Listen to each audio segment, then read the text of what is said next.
18 months before her own tragic death, Sinead O'Connor's son, Shane, passed away in truly heartbreaking circumstances, and it clearly had a devastating effect on the singer that lasted for the rest of her life.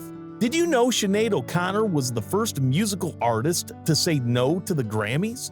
But who was the woman behind the name? And what were the circumstances surrounding her up until her death? Join us as we explore the life and death of the talented and beautiful Sinead O'Connor. Shuhada Sadiquat, known professionally as Sinead O'Connor, was an Irish singer and musician who rose to prominence abroad after the 1987 release of her debut studio album, The Lion and the Cobra. In 1990, she released her second album, I Do Not Want What I Haven't Got. This received so much commercial success that it sold over 7 million copies worldwide. Sinead had an amazing career. She released a total of 10 studio albums with very noteworthy successes like Universal Mother in 1994 that earned a gold status in the UK, Faith and Courage in 2000, and Throw Down Your Arms in 2005. She was very focused on her music back in the day. She collaborated with a lot of artists, contributed to a couple of film soundtracks, and also performed at charity fundraising events. She published her memoir titled Rememberings in 2021, which became a bestseller. But that's just one side to Sinead. Aside from her music, she was also recognized for her spirituality and openness when talking about activism, socio-political topics, as well as trauma and mental health. Sometime in 1999, she was even ordained as a priest by the Latin Trident Church. Her outspokenness positioned her as an advocate on various issues, including human rights, women's rights, child abuse, organized religion, and anti-racism. Sinead bagged quite a number of awards in her time. She won a Grammy Award for Best Alternative Music Performance for her album I Do Not Want What I Haven't Got in 1991. She also won 3 MTV Video Music Awards for her iconic video Nothing Compares to You in 1990. The awards included the Video of the Year, Best Female, and Best Postmodern Video Awards. Notably, she was the first woman to win the Video of the Year award. Later in 2012, the song Lay Your Head Down won her a World Soundtrack Award and an Online Film and Television Association Award for Best Original Song Written for a Film. In 1991, she beat out Mariah Carey, Janet Jackson, Whitney Houston, Madonna, and Tina Turner to win the Brit Award for International Female Solo Artist. Early this year, she won an Honors Award for her appearance in the documentary Nothing Compares to You. As of 2023, Sinead O'Connor had an estimated net worth of $1.5 million. But it could have been considerably less than that due to the mental health issues, medical expenses, and other controversies surrounding her career. Sinead O'Connor was born on the 8th of December 1966 at the Cassia House nursing home in Dublin.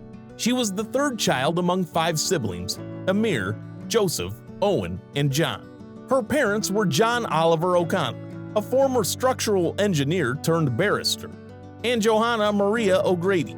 In 1979, O'Connor left her mother's home and moved to live with her father, who had remarried 3 years earlier. By the age of 14, Sinead was already developing issues that manifested in shoplifting and other delinquencies. This label of problem child led to her placement at the Sisters of Our Lady of Charity Laundry for about 18 months. This was where Sinead discovered some positive parts of herself. Although she developed her music and writing skills, she still struggled with enforced conformity. Sinead's mother, Marie, passed away in a car accident on the 10th of February 1985. She was just 45, but had tragically lost control of her car on an icy road, leading to a fatal collision with a bus. Sinead was only 18 at the time of this accident and was devastated. By 1993, Sinead's father passed away too. Things got so overwhelming and bad for Sinead that she had to write a public letter via the Irish Times in an attempt to get people to stop bullying and hurting her. The letter contained so many recounted accusations of abuse suffered during her childhood. Her brother Joseph also came to her defense and acknowledged the role that her mother's extreme and violent abuse had on Sinead's emotional and physical well-being. Underneath the surface, Sinead did not really have a happy childhood. When asked in interviews, Sinéad always described her family as deeply troubled, with very poor communication skills. In 2017, things really started to look up for Sinéad. First, she changed her legal name, most likely expressing the newfound desire to be liberated from what she considered patriarchal and oppressive names. By this time, she was determined to break free from the parental curses associated with her previous name and find a better path. In October 2018, Sinéad converted to Islam and adopted the name Shuhada. Even her look was a statement. Sinéad had shaved her head to make a statement against the traditional gender norms. Eventually, she grew her hair back, but it was only for a brief period. She ultimately preferred the shaved look because it made her feel more like herself as she grew older. Sinéad went through 4 marriages and divorces, but she had 4 children that did bring some light to her life. Her first child, Jake, was born in 1987 while she was married to music producer John Reynolds. She got divorced sometime in 1991.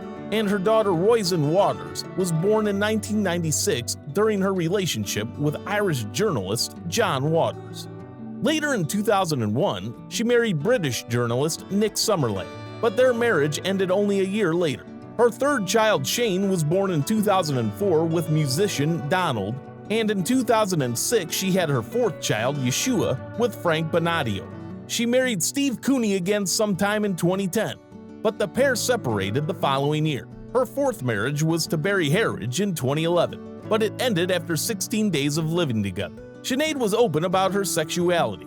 In the early 2000s, she identified as a lesbian, but by 2005 she described herself as 3/4 heterosexual and 1/4 gay. In 2013, Sinéad wrote an open letter to Miley Cyrus, which addressed some issues of women's treatment in the music industry. Sinéad was vocal about her support for the United Ireland and also joined the left-wing Republican Party, where she advocated for the dissolution of the Republic of Ireland, as well as the establishment of a new united country. Sinéad was not afraid to voice her opinion that Ireland would have been better off remaining under British rule. She was also critical of the Catholic Church, especially regarding how it handled sexual abuse scandals. Reports suggest that this is why she eventually converted to Islam in 2018. Her career was just as successful and influential as it was controversial. She started her career in the mid-1980s by joining the band called Tonton McCoy. She was discovered by 2 owners of a small London record label called Ensign Records. She then released her debut album, The Lion and the Cobra, in 1987, which was certified gold and nominated for a Grammy Award. The second album, I Do Not Want What I Haven't Got, was released in 1990, and it was a huge success because of her cover of Nothing Compares to You by Prince. The song reached #1 in many countries and won several awards, including a Grammy for Best Alternative Music Performance and 3 MTV Video Music Awards. Throughout her career, Sinéad released 10 studio albums in total.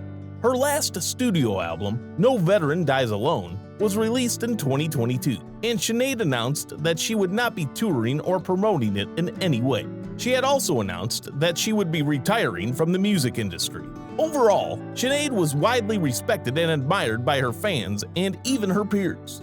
She was ranked number 35 on VH1's list of the 100 greatest rock and roll women in 1999.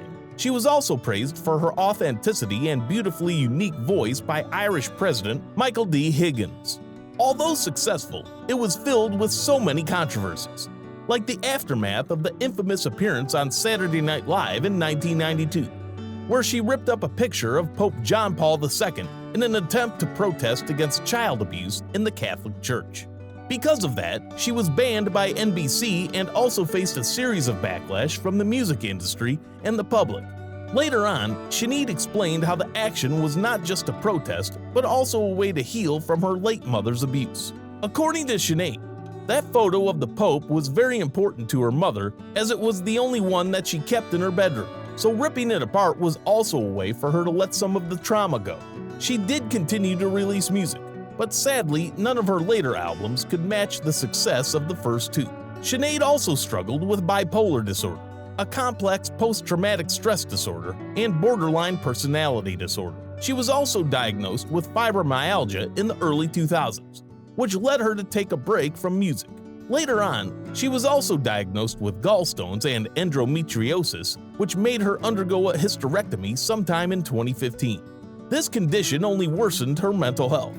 She suffered from agoraphobia and, at some point, had to seek rehabilitation to overcome her cannabis addiction. Towards the end of her life, Sinead decided to focus on herself and her children, but it wasn't the best of times for her family. In January 2022, Sinead announced in long-deleted tweets that her son Shane had gone missing and was asking him to return home safely. She emphasized that her world was nothing without him and begged that he should not harm himself. However, a couple of days later, 17-year-old Shane was confirmed dead. According to the New York Post, Shane had escaped suicide watch shortly before his disappearance. His body was eventually found in Bray, a town just outside of Dublin. The Daily Mail reported that Shane had taken his own life by hanging.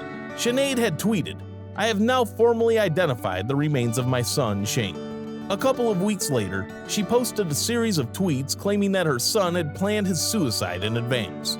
She said that the Irish Child and Adolescent Mental Health Service, which discharged him at the time, was very aware of those plans and took them too lightly.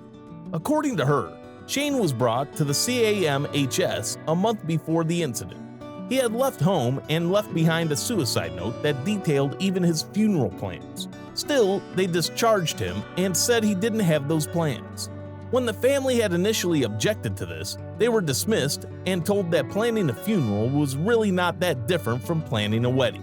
In her tweet, she said, "I'm here to tell CAMHS that planning my child's funeral is nothing remotely similar to planning his wedding, which will now never happen." Shane was taken to Talhat Hospital, from where he eventually disappeared. Sinead blamed the CAMHS and the Talhat Hospital as their negligence played a part in Shane's death. In a tribute to her son in the wake of his death, Sinead shared a link to Bob Marley's song "Ride Natty Ride," which speaks of overcoming adversity.